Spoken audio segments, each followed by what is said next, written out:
Well, I'm a female in a male industry. Never really even thought. Really? I know. Who knew? Yeah. I think about things differently. My perspective is different. Yeah. I can't do everything that the guys can do. Not even a chance. But they don't think about things or see things the way that I do. And not saying that I do it better, I just do it different. Have you ever wondered what's really going on in the minds of pros who interact with your brand? Don't you wish you could just ask them?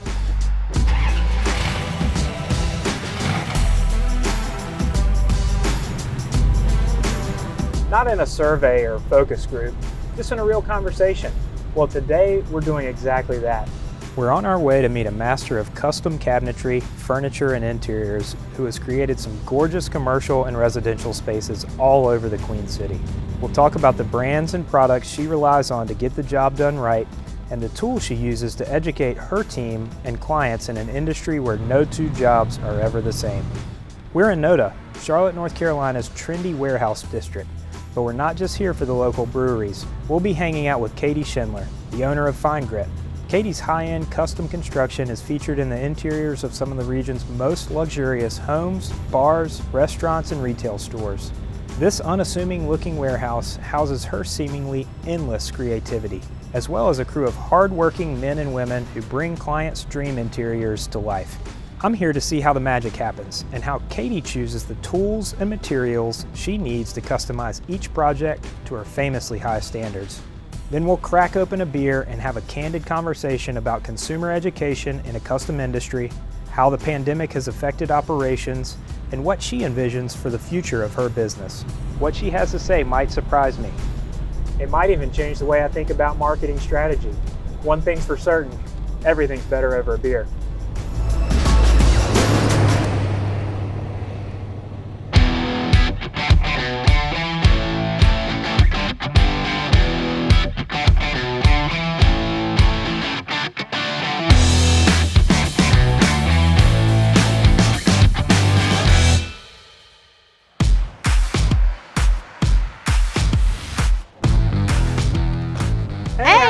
Hey, how's it going? What's up? I'm Mike. I'm Katie. Nice to meet you. Nice to meet you too. Wow, this place looks absolutely amazing. Thank you. Welcome to Fine Grit.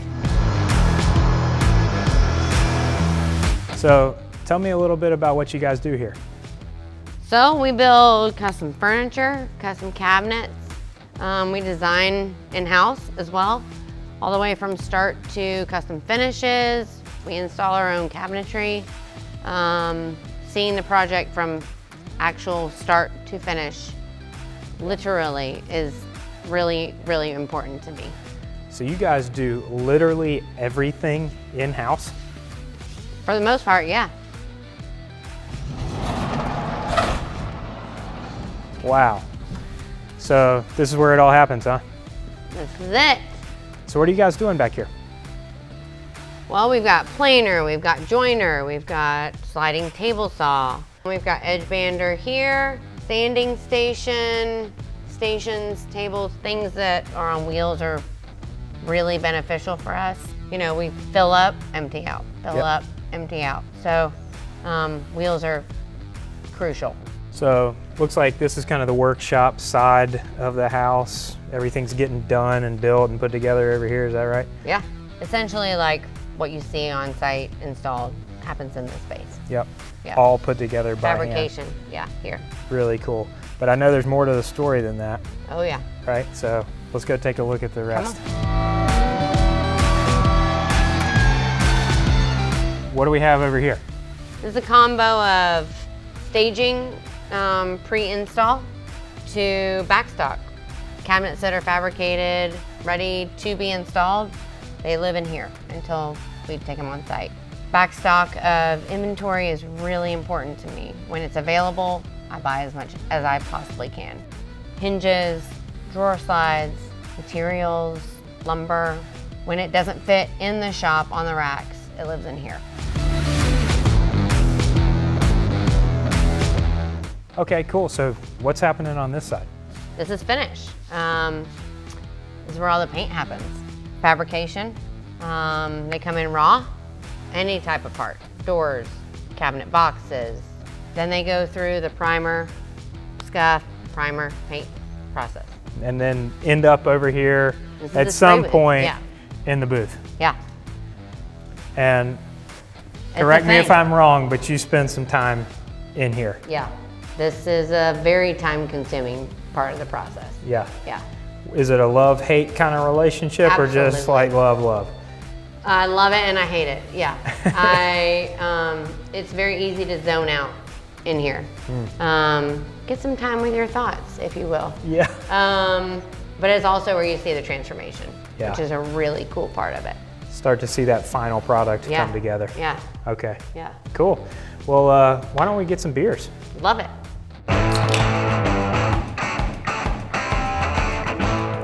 All right, Katie. Amazing shop. Thanks for the man. tour. That was really, really cool. Cheers. Have Glad a you're couple here. beers and get into it a little bit. So do it. tell me how you got started in the business. I started painting furniture when I was like 15. And I liked looking at something for what it was, and then my eyes just immediately, my imagination turned it into something else. Interior design just felt like the right thing. I worked for a kitchen designer, walked into a cabinet shop, and was like, whoa, what is happening here? Working for the cabinet shop, that's where I learned about the processes. I already kind of knew the design part of it Yeah. and the creative part of it, and yeah, it was like, you can't fight it. This is just what's happening. Yeah. So I was a sponge. I literally wanted to know anything and everything that I could about the products, about the process. That was before I even had stepped in towards the spray booth or the shop itself.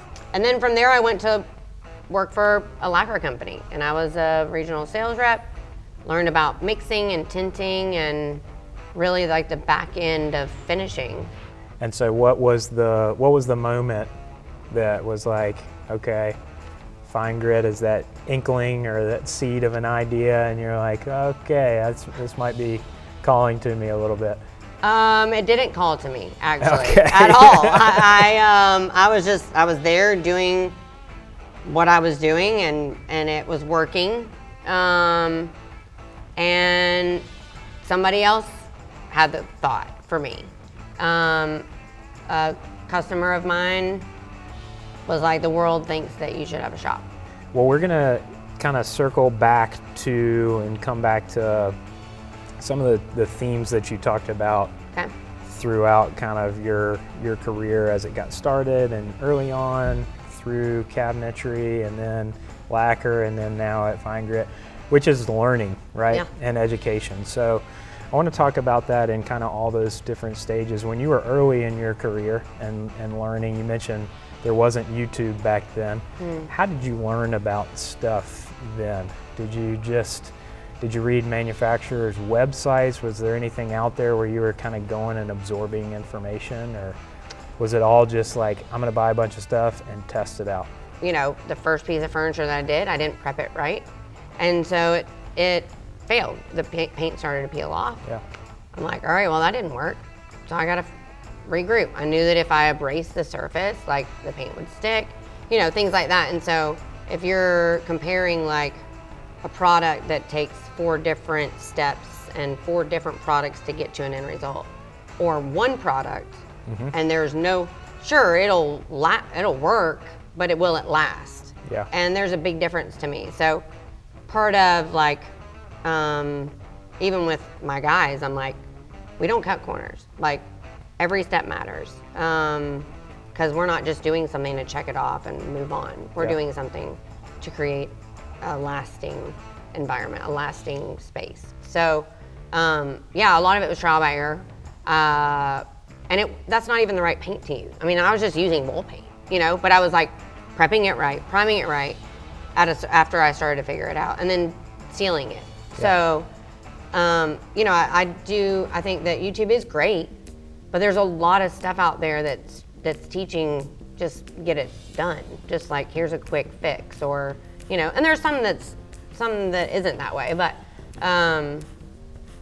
I think that learning in that environment is okay for certain things, but if you're trying to do it for a trade, like a skill,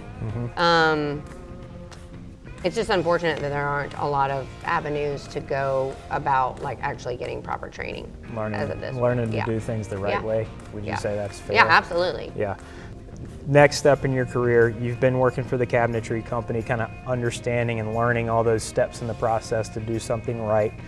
You step over to the other side, which is where a lot of the folks that are watching this video are, kind of on the manufacturing side, and you're starting to educate and try to disseminate information that you've learned about the processes and about how this product works the best. Did you feel like you had everything to get that information out there? Did your company, the Lacquer Company, kind of well equip you to do that job, or was there stuff that you're like, man, if I had just had this? I think that it's hard in a sales and also training position to not just focus on the sales and just to sell the product, but to like actually join and bond the training along with what you're selling. Yeah. Especially for something that's combustible, flammable, dangerous. If it's not catalyzed, it never dries. No one should just be able to go buy that off the shelf because there's no information that comes with that. Yeah. Hey, you can't just dip a paintbrush in there and you're good to go, right? And you can't just store it in your very, very hot garage, right? And so I think that like when products in general come out, like a lot of times there's just a little pamphlet or a little like, warranty. Yeah. There's not like, or there may be like a safety warning of like, hey, don't cut yourself with this or whatever, but like. Don't drink this. Please, be, But at the same time, it's like, I think that's part of, yes, we want to be this society that's like easily attainable. We want to be able to do whatever we can do, rush, get it done. But like, I do think that was part of why I really liked that position, was that I was also like putting importance on like, this actually needs proper training. So we're not only offering a product, but we're also like, I'm coming to you and saying like, let me show you how to use this. You're trusting us with our product.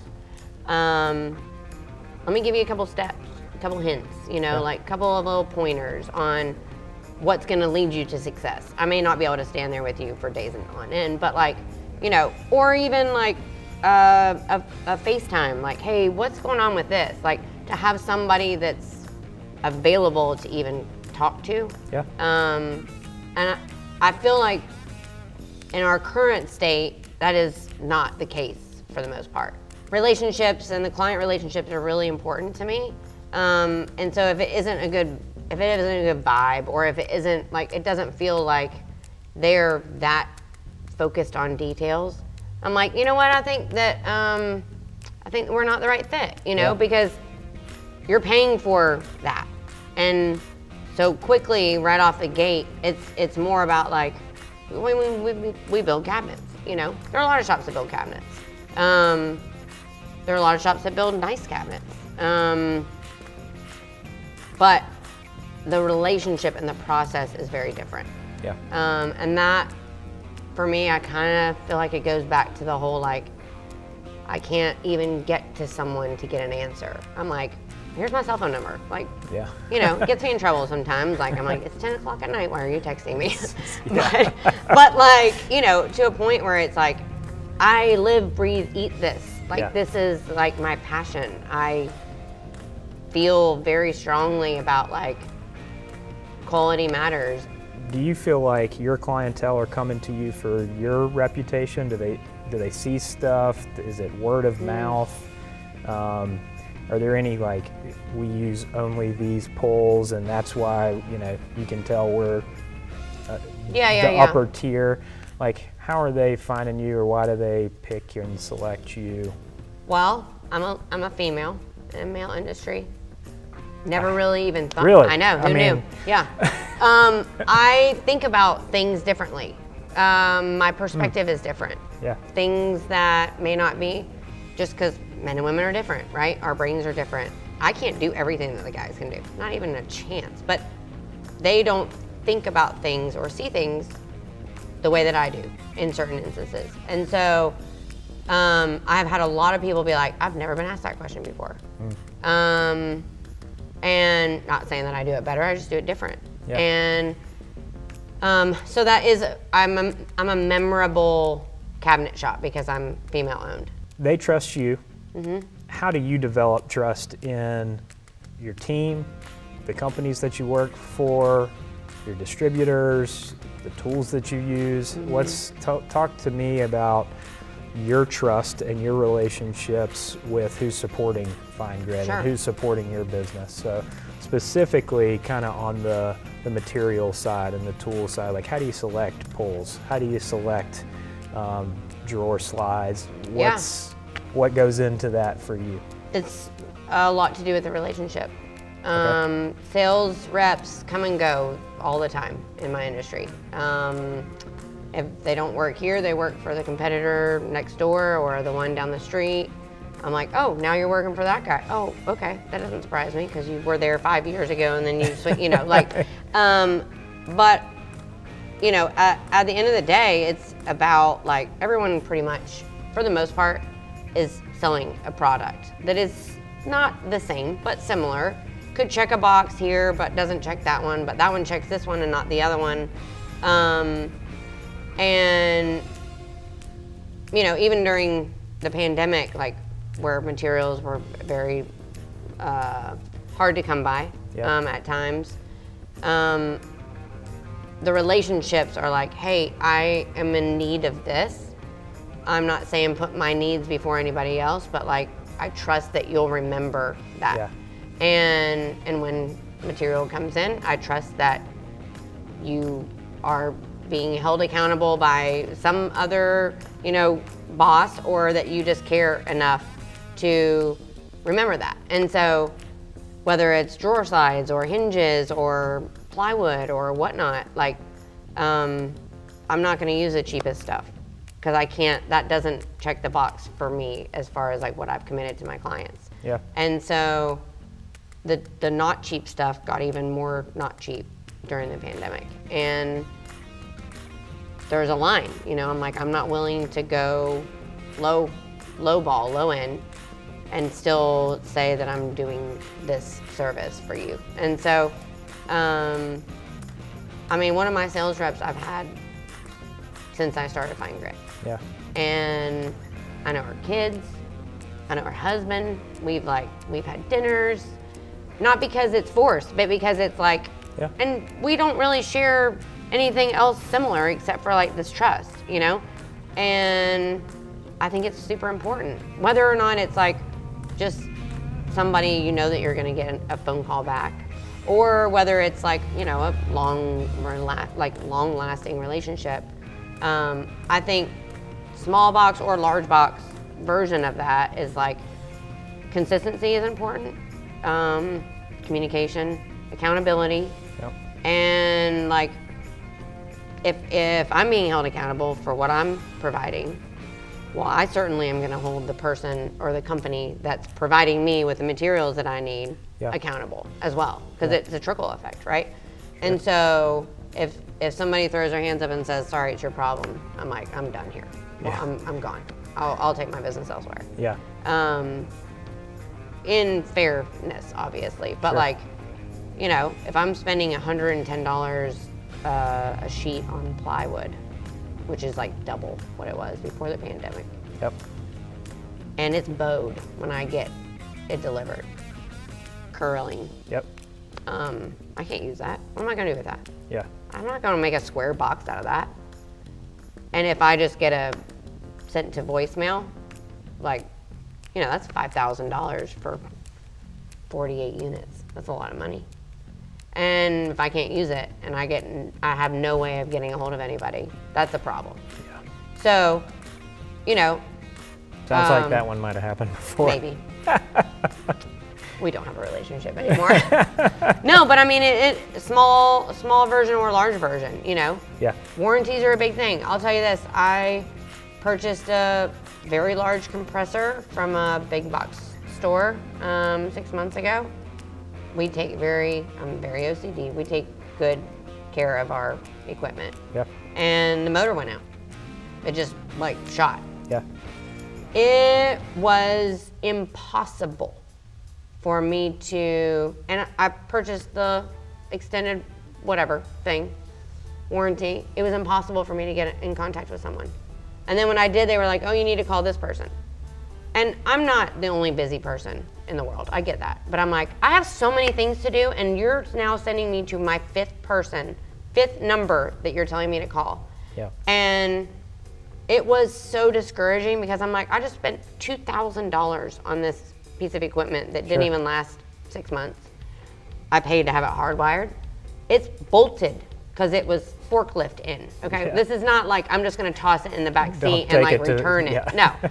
And so finally, 2 weeks later, I'm like, call this, I get a hold of somebody that was so clutch in helping me with that situation, and they weren't even a part of that big box store. They were somebody down the line of like, I don't even know how the paths crossed.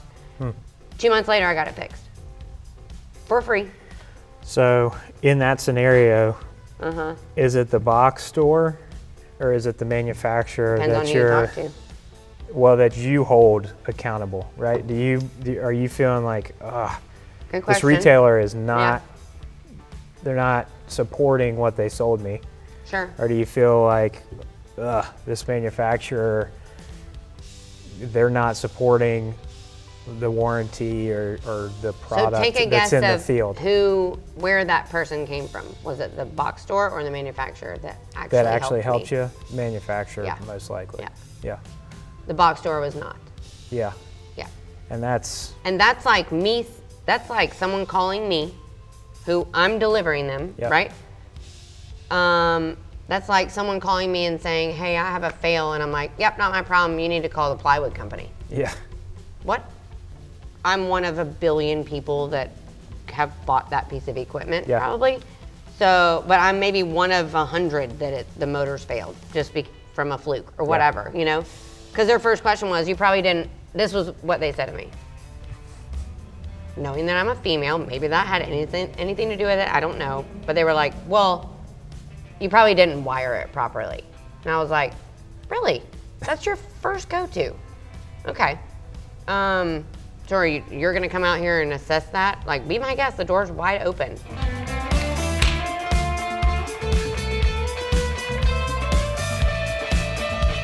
How are you learning about the products that you have decided to trust? Instagram in general has it's a great marketing tool. Yep. And it's what everybody's looking at, right?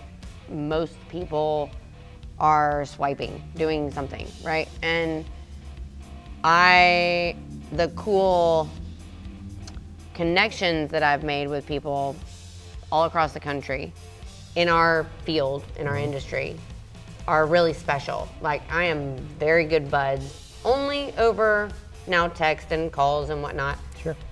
With a cabinet maker, phenomenally talented guy in Arizona. And he and I talk at least once a week. He, has a connection to different stores and different relationships than I do on the East Coast. And it's not like a pamphlet goes out every week that's like, here's the new stuff, And woodworking in general is just a very old school, like, if it ain't broke, don't fix it. Like, the older pieces of equipment are typically better made, they last longer. And so the newfangled things are not necessarily spread all across America just to hey, guess what? We've got this new thing. Yep. And so he is friends with an engineer that is part of who made this thing that I'm about to tell you about. Okay. And he's like, Kate, you got to check this out. You're going to lose your mind. And I was like, all right, let me have it. And he sent me a video. It's called, am I allowed to talk about brands? Sure. It's called a Lamello, Lamello. It is a form of a biscuit joiner. So it is a machine that cuts a shape out of a piece of material and has all these different types of connections. Okay. Some that I'm gonna nod like I know what you're talking about. Just, I'm gonna show you later. So this piece of equipment is pretty insane as to what it can do. It doesn't cut corners, but it checks a box for exactly what we need to still deliver, but allows us a little bit more flexibility in how we manufacture it. And it's not cheap, and the connectors are not cheap, but he told me about it before anybody else knew about it, because he started using it, and everyone else is now like, whoa, whoa, whoa, what is that? What are these little black clips that you're, and like I can hang on one. Like I'm 5 feet tall, I can put all my body weight on one connector. Imagine what 5 can do, like on a run of like 6 feet or whatever. Yeah, sure. And it was a game changer. And like, so I think that like relationships that are made just kind of organically from some sort of platform, social media platform or whatnot, are just a cool way to like share knowledge. Like there's some forums and things like that, but like nobody's really doing that. I am also very willing and have a huge desire to like, know about what other things are out there. Like what are engineered brains thinking about? Yeah. And that company talked to a lot of woodworkers. They wanted to know. They said, they were like, we know the need, we know the issues, let us come up with some solutions. And they did. And it is a game changer. Okay. So I think that to me is like, somebody can sit at a desk and design something on a computer, but have you ever tried to use it? Like, do you use it every day? And what does it actually like help? And what do you gain from it? You're gonna charge $5,000 for something that you don't even know if it like benefits anybody, know? And that company did their research. They talked to people, and like, you don't need to talk to me, but you need to talk to somebody that's doing it.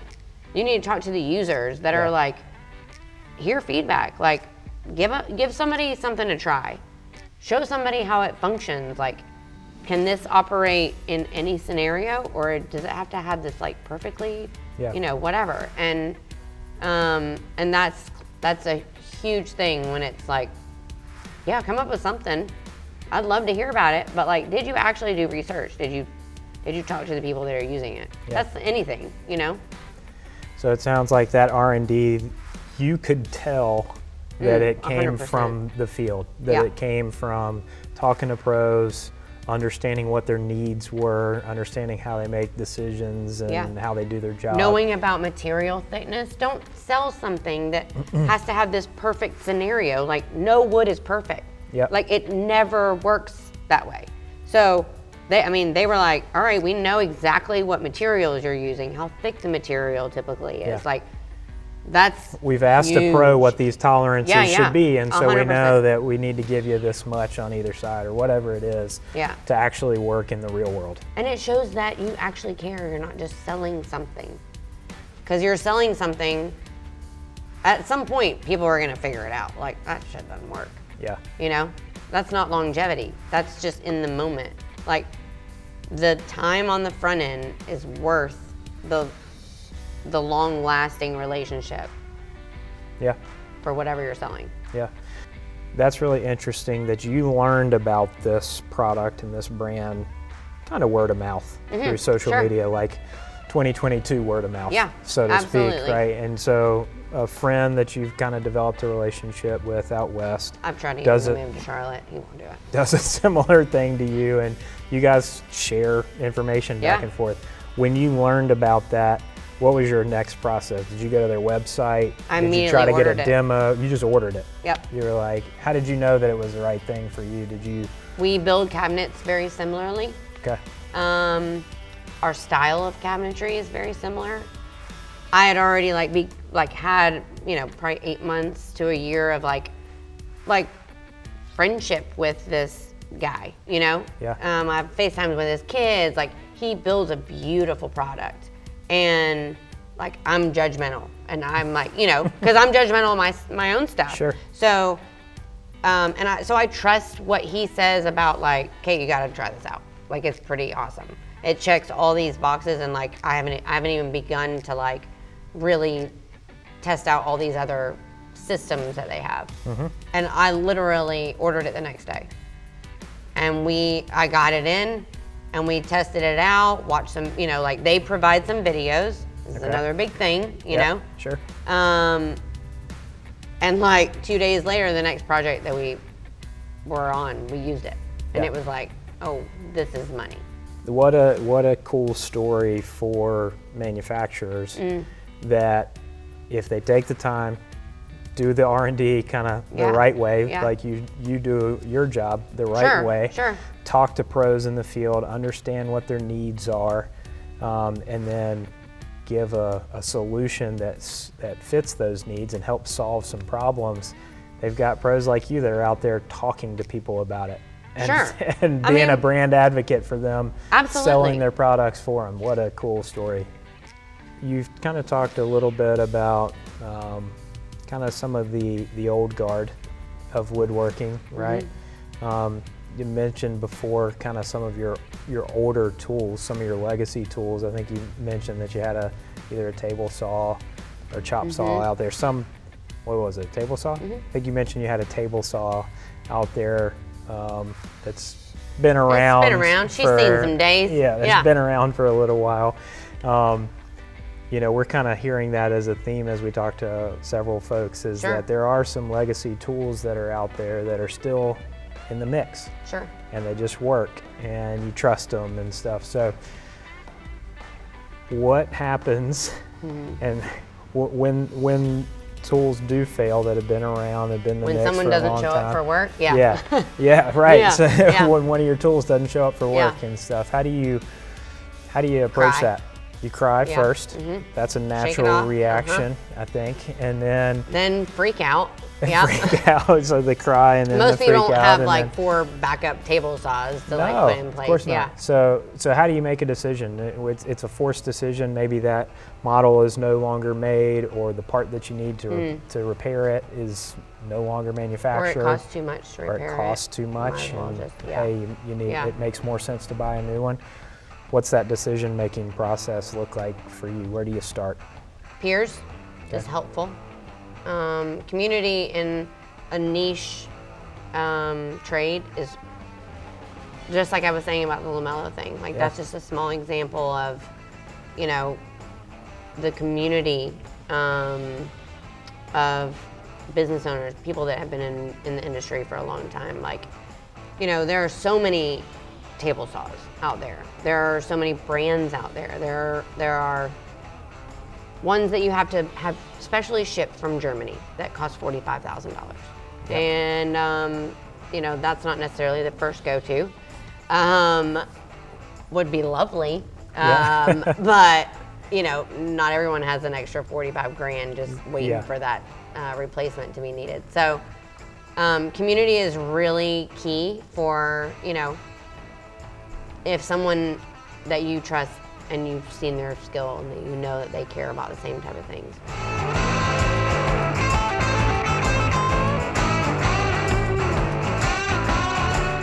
So you talked a little bit about kind of your rep and your trust in their expertise in a category, right? That's expected. You can ask them for, hey, I use this. Typically, it's not available right now, and it's not going to be for 2 years. So what should I substitute that out for? Do you ever find that is available expertise in stores, whether it's a big store or a small store? I would say yes and no. I think that in larger stores, an answer is key. I don't necessarily know if there is enough knowledge there for the answer to be the right answer. And right answer, I mean that to say, not the one that I want to hear, but the one that is the most helpful. Yeah. And so, for example, if they're out of this drill bit and this is a $19 drill bit, right? And it needs to do this, this, and this. And I grab somebody and I'm like, hey, you're out of this bit. You got any up there? They check their thing. No. Okay. Do you have any other suggestions for something that? And they go, well, here, yeah, this one's the same size. Yeah. And I'm like, no, no. That's a $3 drill bit. Yeah. There is no way in God's got green earth porcelain. that one, yes, that one's gonna do the exact same thing that the $19 one Sure. does. So I think that this is all gonna go back around the circle.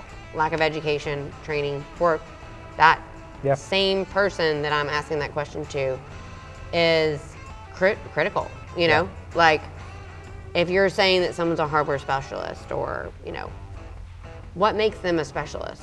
Like an answer or a helpful answer? Yeah. And for someone, I know a lot about drill bits, right? But for someone that's like going in and saying, like, I really would like to count on your assistance here, not just for an answer, but for like helpful information. Yeah. That's not always present. An answer is not actually, that may not be helpful. Yeah. Actually, someone saying, hey, I'm not gonna be able to help you in that area. Yeah. That's a lot of times more helpful than someone being like, I got this, and then not setting you up for success, right? Honesty is almost better than trying to just say like, I got an answer. Yeah. An answer isn't always helpful. So, and in small stores, that can happen in small stores too. Sure. There's another local company here that those guys love what they do. They are more specialized in like, you know, specifics rather than like large, just generalization. But I know for a fact that they go through like 2 months of training, which is comical. Yeah. I love it, but it's hilarious. It's like thinking about Lowe's or Home Depot, like sending you know, however much they pay someone. Yeah. 2 months of training. It's like, to do what? Yeah.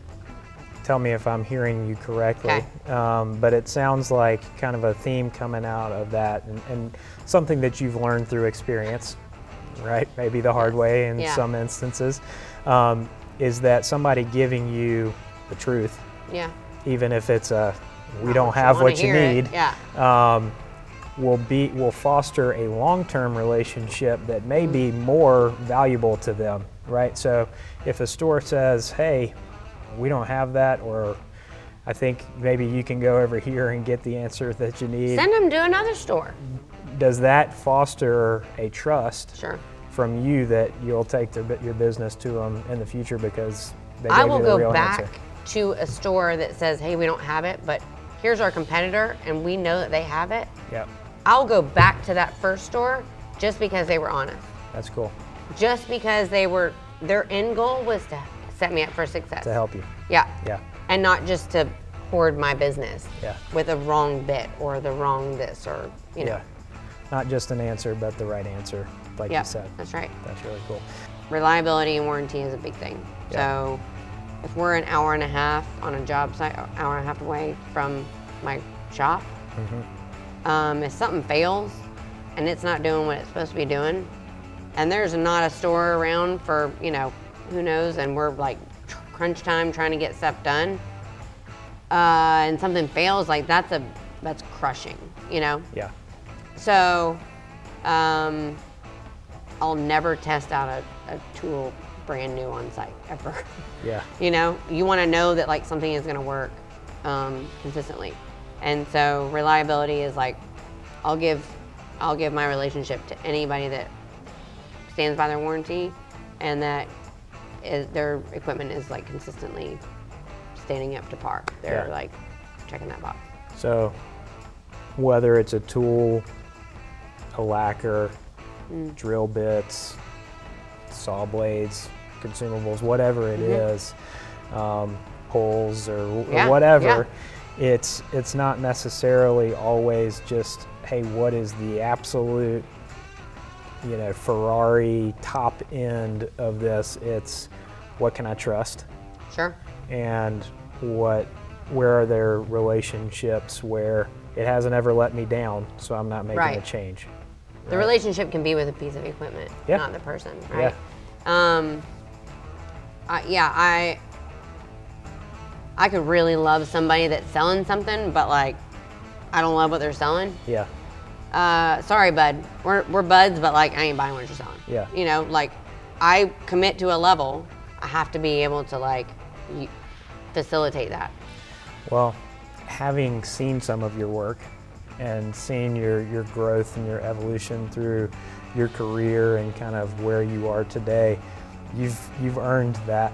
Thank you. You know, people are hiring you because of your creativity and your expertise, because of the experience of starting to paint furniture when you were 15, and like all the things and the processes and the steps that you learned how to do things kind of the right way throughout your whole career. So I think you've achieved that, which is really awesome. And thank you so much for the conversation, the time.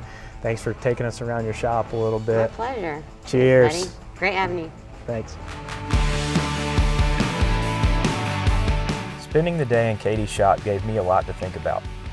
She's passionate about learning and open about the long road of trial and error that helped her develop her process and choose the tools and materials that do the job right.